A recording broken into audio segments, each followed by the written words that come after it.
Hello everyone, स्वागत है आपका हमारे ऑनलाइन एजुकेशन प्लेटफॉर्म प्रबुद्ध में। साथियों, कल तक हम मगध साम्राज्य जो है कंप्लीट कर चुके हैं। महाजनपद काल जो है समाप्त हो चुका है। तो इसी समय जो है, जहाँ एक तरफ जो है मगध साम्राज्य की विस्तारवादी नीति चल रही है, जिसको हम प्राग मौर्य युग भी कहते हैं या पूर्व मौर्य युग भी कहते हैं। तो ऐसी ही स्थिति में जो है, जो भारत का पश्चिमोत्तर हिस्सा है, पश्चिम उत्तर का हिस्सा है, तो यानी कि सिंधु के पश्चिम का हिस्सा, उसमें भी जो है अराजकता और अव्यवस्था का वातावरण है ना। यहाँ भी छोटे छोटे और कुछ बड़े राज्य हैं, जैसे कि कंबोज है, गांधार है, मद्र है। ये थोड़ा सा बड़े राज्य थे। तो ये भी जो है छोटे छोटे, उनमें जो है बिखरे हुए हैं, है ना। तो इसी समय जो है, यहाँ भी जो है दो विदेशी आक्रमण होते हैं, जिनके बारे में आज चर्चा करेंगे, है ना। तो प्राचीन भारत में विदेशी आक्रमण के अंतर्गत दो प्रकार के आक्रमणों की हम बात करेंगे आज।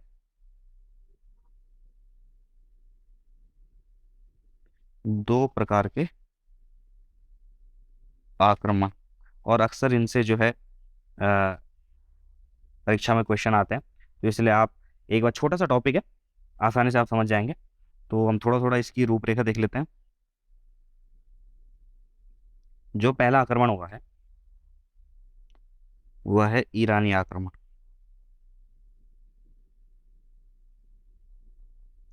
और जो दूसरा आक्रमण हुआ है, वह है यूनानी आक्रमण। इनके बारे में थोड़ा थोड़ा समझेंगे, है ना। ईरानी आक्रमण जो है किसने किया था? यहाँ का जो है एक साम्राज्य था, जिसको बोलते हैं हखामनी साम्राज्य, उसके शासकों द्वारा किया गया था। और यूनानी आक्रमण में जो है, जो एक नाम जो विश्व प्रसिद्ध है, जिसको आप सभी जानते हैं, सिकंदर महान, है ना, सिकंदर का आक्रमण। इस बारे में हम थोड़ा थोड़ा चर्चा करेंगे। तो पहला पॉइंट डाल देते हैं, ईरानी आक्रमण।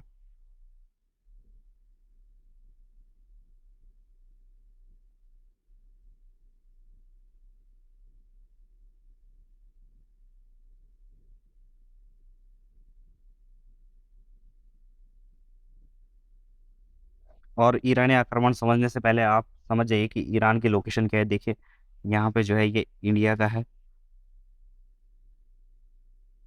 ना। इसके बाद जो है ये पाकिस्तान है, ये अफगानिस्तान है, और ये ईरान है ना।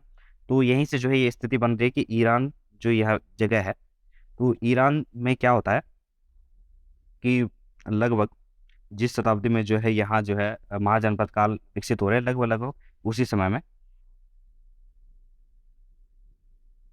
यानी कि छठवीं शताब्दी ईसा पूर्व में एक शासक हुए हैं, साइरस द्वितीय। इनका कार्यकाल रहा है 558 ईस्वी पूर्व से लगभग 529 ईस्वी पूर्व तक ने हखामनी साम्राज्य की स्थापना की। और ये स्थापना कहाँ की? इन्होंने ईरान में, है ना।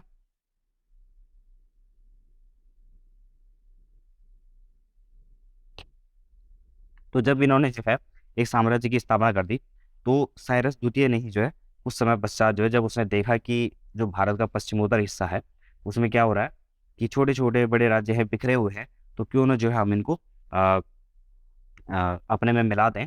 तो इसलिए जो है इसने क्या किया, साइरस द्वितीय ने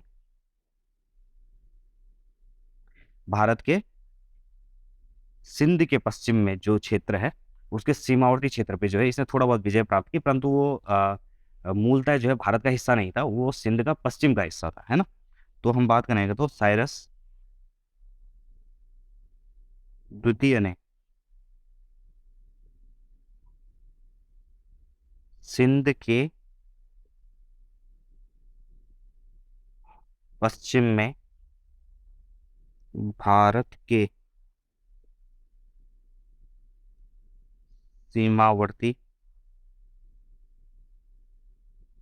क्षेत्र की विजय की, है ना। ये कुछ महत्वपूर्ण पॉइंट थे साइरस द्वितीय के बारे में। इसके बाद जो है इसके पुत्र वगैरह आते हैं। तो फिर कुछ और शासक रहते हैं बीच में, तो उसके बाद एक और शासक आता है जो महान है और उसके बारे में हमें थोड़ा बहुत जान लेना चाहिए, है ना? उसके बाद आता है डेरियस प्रथम या दारा प्रथम बोलते हैं उसको। यही था जिसने भारत में प्रथम सफल आक्रमण किया था, है ना? और इसने 516 ईस्वी के आसपास जो है इसने गांधार को जीतकर जो है अपने फारसी साम्राज्य में मिला दिया था। तो हम यहाँ पे लिख देते हैं, ये महत्वपूर्ण पॉइंट है। भारत पर आक्रमण करने में प्रथम दारा प्रथम या डेरियस फर्स्ट को प्राप्त हुई। इसने जो है 516 ईस्वी पूर्व में सर्वप्रथम गांधार को जीतकर फारसी साम्राज्य में मिला दिया, है ना? तो ईरानी आक्रमण के बारे में हमें इतना ही जानना है। थोड़े बहुत जो है हम इसके कुछ प्रभाव जान लेते हैं। इसके अलावा जो है जब इसका ईरानी साम्राज्य का या हकामनी वंश को जिसको यूनानी सिकंदर ने जो समाप्त कर दिया था, तो इसके अंतिम सम्राट जो थे वो थे दारा तृतीय, डेरियस थर्ड।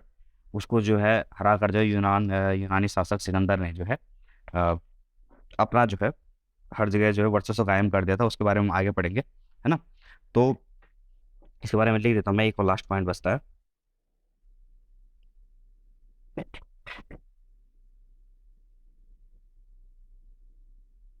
हकामनी यानी कि ईरानी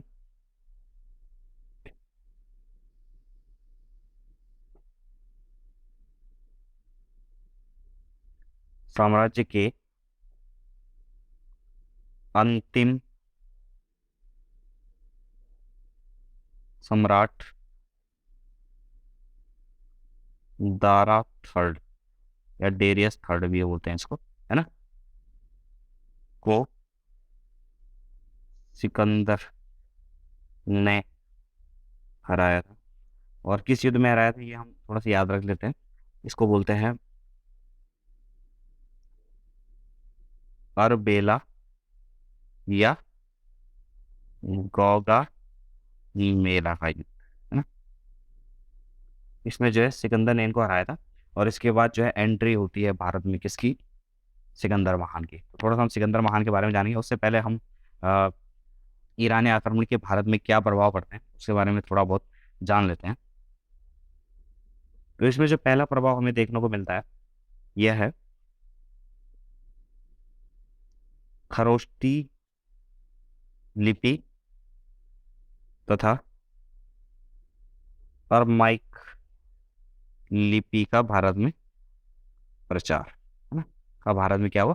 प्रचार हुआ। इन दो लिपियों का भारत में प्रचार हुआ। अगर मैं बोलूँ खरोष्टी लिपि की अगर मैं बात करूँ तो इसको लिखा जाता है दाईं ओर से बाईं ओर। यही इसकी इम्पोर्टेंस है खरोष्टी लिपि की। इसके अलावा जो है क्या दूसरा जो प्रभाव था वो था अभिलेख उत्कीर्ण करने की प्रथा, है ना, जो कि अ, उसके बाद जो है अशोक के स्तंभों में हमें देखने को मिलती है। इसके अलावा जो है जो मौर्यकालीन वास्तुकला है उसमें जो हमें क्या मिलता है?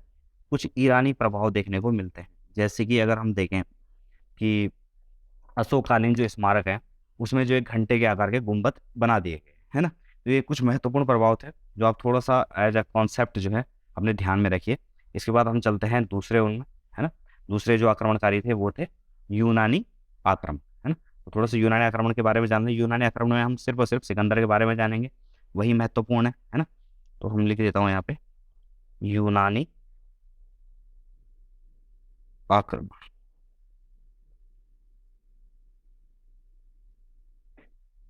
पहले आप जो है सिकंदर महान का अ,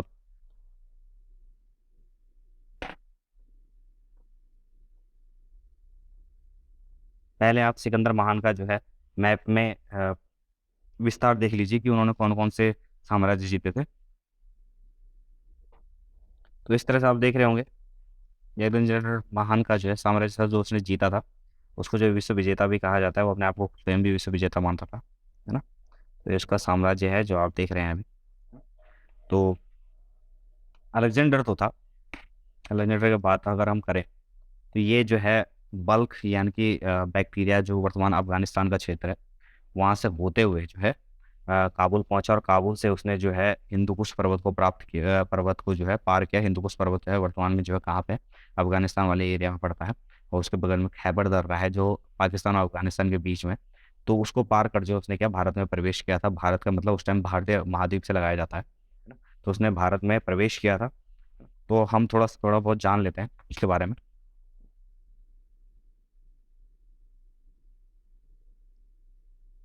सिकंदर, इसी को जो अलेक्जेंडर भी कहते हैं।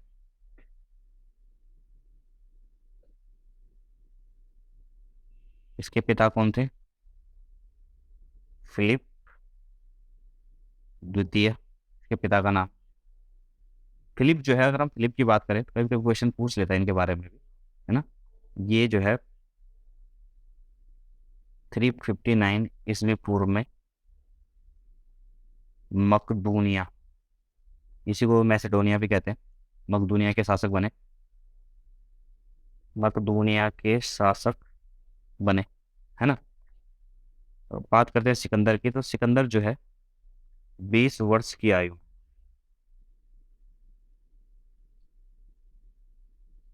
यानी कि उस टाइम वर्ष चल रहा था 329 ईस्वी पूर्व में जो है यहाँ का शासक बना अपने पिता की मृत्यु के बाद। इसके पिता की जो है हत्या करवा दी गई थी, है ना। जब 20 वर्ष का था तब सिकंदर जो है राजा बना, और लगभग जो है 326 ईस्वी पूर्व में इसने जो है भारत पर आक्रमण किया था, है ना। ये कहाँ से होते हुए आया, इसका रूट मैंने आपको बता चुका हूँ। यह आया था बल्क, या इसी को बोलते हैं बैक्टीरिया, बैक्टीरिया, बैक्टीरिया, बैक्टीरिया से होते हुए जो है ये पहुंचा काबुल। काबुल से ये पहुंचा जो है हिंदू कुश पर्वत, यानी कि खैबर दर्रा, और वहीं से होते हुए ये पहुंचा भारत, है ना। इसका जो सेनापति था, वैसे इसके बहुत सारे सेनापति थे, पर जिसकी जो है हमें मेन आगे भी चर्चा करनी है वो था सेल्यूकस निकेटर, है ना, जिसका आगे युद्ध भी होगा चंद्रगुप्त मौर्य से, कहीं कहीं ऐसा उल्लेख मिलता है ना। तो इसने जो है तक्षशिला के शासक आम्भी को जो इसने हरा दिया था, वैसे कहा यह भी जाता है, परंतु हर जगह ये वर्णन नहीं मिलता है, तो हम थोड़ा सा लिख लेते हैं इसका मान। तो तक्षशिला के जो शासक थे आम्भी, उसने क्या कर दिया था, आत्मसमर्पण कर दिया था इसके सामने।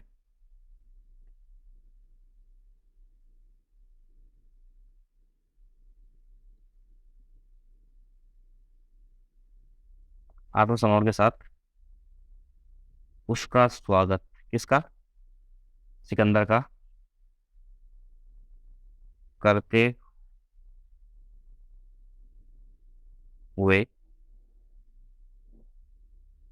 सहयोग का वचन दिया।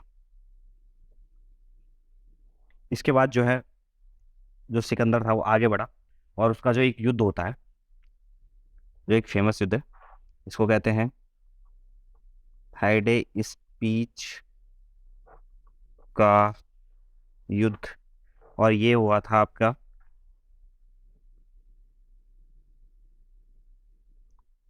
वितस्ता या झेलम नदी। मैंने आपको ऋग्वेदिक काल में पढ़ाया था इसके बारे में, झेलम नदी के तट पर, है ना। कि वितस्ता को ही जो है झेलम कहते हैं, है ना। तो हाइडेस्पेस के युद्ध हुआ था वितस्ता या झेलम नदी के तट पर, और ये दो राजाओं के मध्य हुआ। एक तो सिकंदर था ही, और दूसरी तरफ क्या था, पौरुष था, है ना। तो जो पौरुष था उसकी जो है इसमें हार हुई थी, सिकंदर की इसमें जीत हुई थी, है ना। परंतु जो है बाद में इनकी मित्रता हो गई थी, और इसने जो है पौरुष को जो है इसका सारा साम्राज्य जो है लौटा दिया, है ना, सिकंदर महान ने, है ना।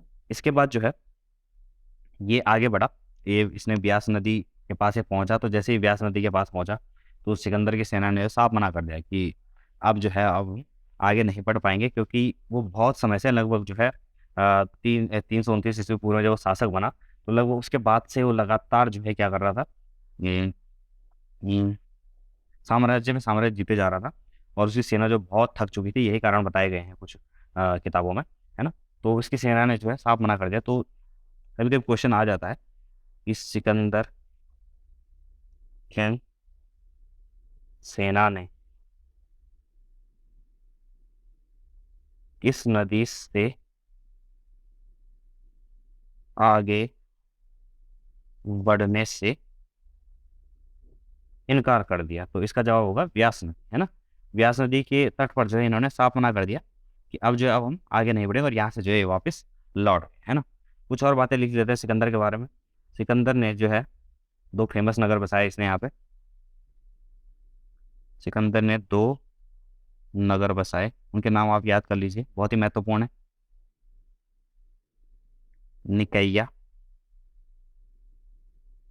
तथा बहुखेफला, बहुकेफला, है ना। ये दो महत्वपूर्ण नगर इसने बसाए। इसके जो है इसका जो समकालीन शासक था, मैंने आपको बताया भी था जब मैं नंदवंश पढ़ा रहा था, कि इसका जो समकालीन शासक था वो था धनानंद। नंदवास का अंतिम अंतिम शासक धनानंद जो है इसका। और इसके बाद ये वापस लौट गया था, तो लगभग 323 ईस्वी पूर्व में बेबीलोन नामक जगह पे जो है, बेबीलोन में इसकी मृत्यु। तो आप सोचिए कि 329 ईस्वी पूर्व से लेकर 323 ईस्वी पूर्व तक इतना बड़ा साम्राज्य जो है सिकंदर महान ने जो खड़ा कर दिया था, है ना। तो इतना ही जो हमें पढ़ना था इसमें, एक छोटा सा टॉपिक था, महत्वपूर्ण टॉपिक था। इसके बाद जो है सिकंदर ने क्या किया कि जहाँ जहाँ वो जीते हुए नगर थे उसके, उसने जो है अपने सेनापतियों में वो सब बांट दिए थे, है ना। पूर्व का साम्राज्य किसी को दे दिया, पश्चिम का साम्राज्य किसी को दे दिया। तो इन्हीं में से जो है कुछ साम्राज्य है जिनके साथ जो है, जैसे सेल्यूकस निकेटर के साथ जो है चंद्रगुप्त मौर्य के संबंध में आगे देखने को मिलेंगे। दूसरी तरफ जो है जब धनानंद को जो है हराकर जो है मौर्य साम्राज्य की स्थापना हो रही है और चंद्रगुप्त मौर्य आ रहे हैं, और दूसरी तरफ सिकंदर की मृत्यु के बाद जो है उसके सेनापति जो है अपने अपने प्रांतों में शासन कर रहे हैं, तो कैसे इनके बीच में जो है भिड़ंत होगी, ये हम आगे वाले उसमें पढ़ेंगे। तो आज का टॉपिक यहीं खत्म करते हैं। धन्यवाद।